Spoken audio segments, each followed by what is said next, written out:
प्रियमने आपण माने केमिति अछंदी। प्रभु जीशु ख्रीष्ट आपणको प्रेम करंती।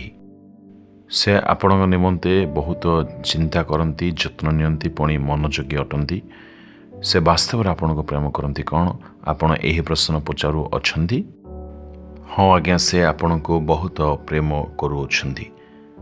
यह आपण विश्वास करंतु तमें आपण निश्चय शांति रे बंची पारिबे। परमेश्वर को प्रेम को पाइबा आम मान जीवन में महान पुणी बड़ आशीर्वाद अटे। याठार बड़ आशीर्वाद कौन दरकार?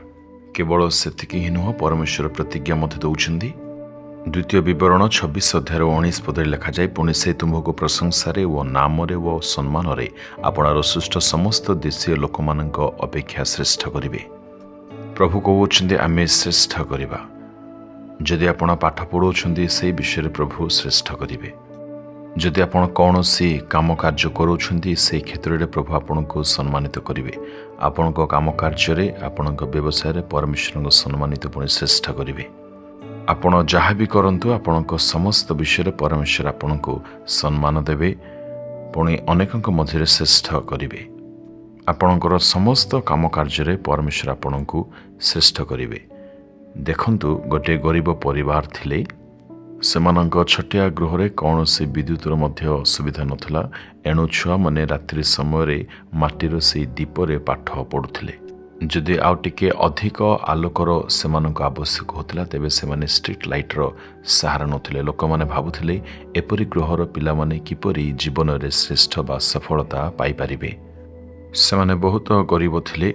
आउ से स्त्री जनक विधवा माँ थिबारु तांको झील को पढ़ाइबा तांको निमंते बहुत कष्ट थिला। झील जनक मत जानिथिले सेमाने बहुत गरीब थिले, किंतु बहुत से पाठरे परिश्रम करिले। सर्वशक्तिमान परमेश्वर से झीर अद्भुत बहुत परिश्रम को देखिले, किपरि से दिन राति पाठ पढ़ारे समय विनियोग करथिले, पुणी परिश्रम करथिले। यह देखि तांको महाकरुणारे करुणा करी अत्यधिक आशीर्वाद रे से तांको परिपूर्ण करिले। परमेश्वर तांको गोटे आईटी क्षेत्र में नेतृत्व देले, पुणी से निजे मध्य आश्चर्यचकित होबाक लागिले जे परमेश्वर किपरि तांको प्रार्थनार उत्तर देई अछंदी। मु सड़कर एक पार्श्वर रही पाठ साठ पढ़ुली, पुणी लोक मैंने आज मत देखि कहउछंदी, बहुत चकित हेउछंदी एई झीलटी किपरि एते बड़ सफलता प्राप्त कर पारिछि। प्रभु जीशु मते एते छोट बयस एते उन्नति सफलता प्रदान करिसेंती, श्रेष्ठ करिसेंती। से प्रभु जीशु आपणक जीवन में मत निश्चय करिवे।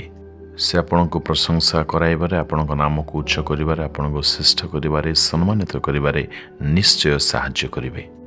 प्रिय पुओ एवं झील, निश्चय विश्वास रख आउ यह स्वीकार कर जे परमेश्वर निश्चय मते प्रशंसा कराइबे, श्रेष्ठ करिवे। प्रिय प्रभु, तुम हस्तरे मो समर्पित हेउछि। तुमे निश्चय मते प्रशंसारे नामरे पुणी समस्त उत्तम विषय श्रेष्ठ करने जाऊछ।